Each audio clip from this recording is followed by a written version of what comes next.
Esta práctica es la eficiencia de remoción en los ciclones y la caída de presión en los ciclones. Es decir, vamos a hacer dos prácticas en uno. Para la práctica de la eficiencia de remoción y caída de presión en el ciclón, vamos a necesitar este equipo que se conoce con el nombre de Bacharach. Lo encendemos, ¿sí?, de este botoncito, y él va a tener una cuenta regresiva de 60 segundos. De ahí podemos darle la función que se requiera. Para poder realizar la práctica del ciclón, debemos trabajar solamente en el ciclón, es decir, verificar que todas las válvulas de los demás equipos estén cerradas y que la del ciclón esté abierta. Como vamos a medir la caída de presión, entonces uno de los sensores debe estar en caída de presión y el otro acá en el gas.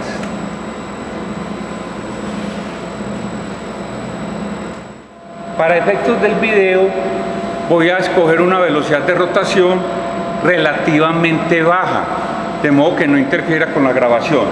Pero en el manual de laboratorio, cada grupo tiene asignada una velocidad de rotación, ¿sí?, dependiendo de la velocidad de entrada al ciclón, que se debe chequear con un balance de masa. Bueno, entonces voy a coger una velocidad relativamente baja. Y lo primero que vamos a hacer es medir la caída de presión a la entrada y a la salida del ciclón sin suministrarle partículas al sistema. Toda la sonda se está midiendo la caída de presión a la entrada del ciclón. El equipo de medición me está registrando una caída de presión negativa, porque es una caída de presión de succión. El ventilador está antes que el equipo de control y está en pulgadas de agua. Importante. Ahora pasamos a medir la caída de presión a la salida del ciclón.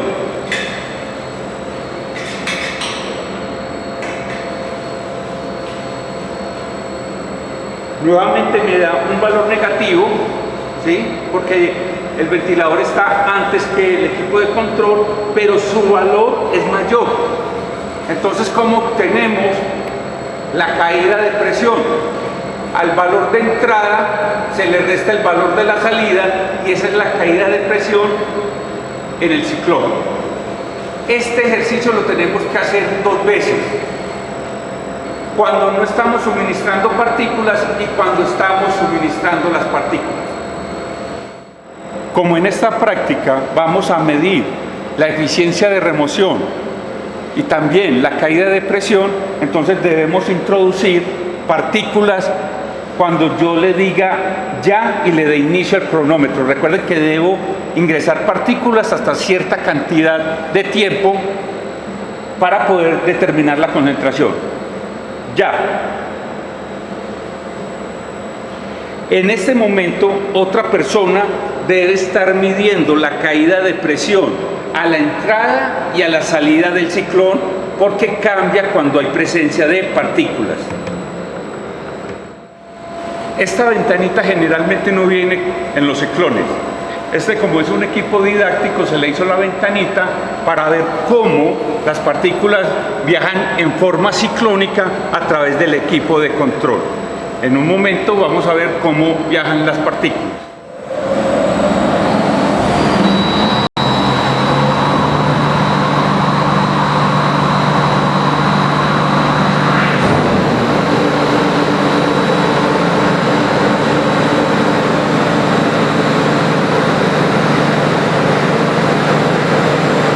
Para las partículas recolectadas por el ciclón tenemos que accionar esta válvula de guillotina. Entonces simplemente la jalamos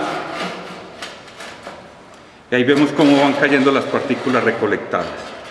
Recuerden que estas partículas que están sobre la válvula de guillotina hacen parte de las partículas recolectadas y por lo tanto debo con cuidado echarlas en la tolva. Recuerden que estamos trabajando con un fluido que es gaseoso, Entonces es muy importante el registro de la temperatura y de la presión. Para medir la presión barométrica se utiliza este barómetro. El barómetro tiene una ventanita que tiene una flechita e indica un color. Dependiendo del color, vamos a utilizar ese color para leer la presión atmosférica que está en milímetros de mercurio. En este caso está señalando el color naranja, entonces nosotros vamos a leer sobre la demarcación en naranja. En este caso nos está dando una presión de 640 milímetros de mercurio.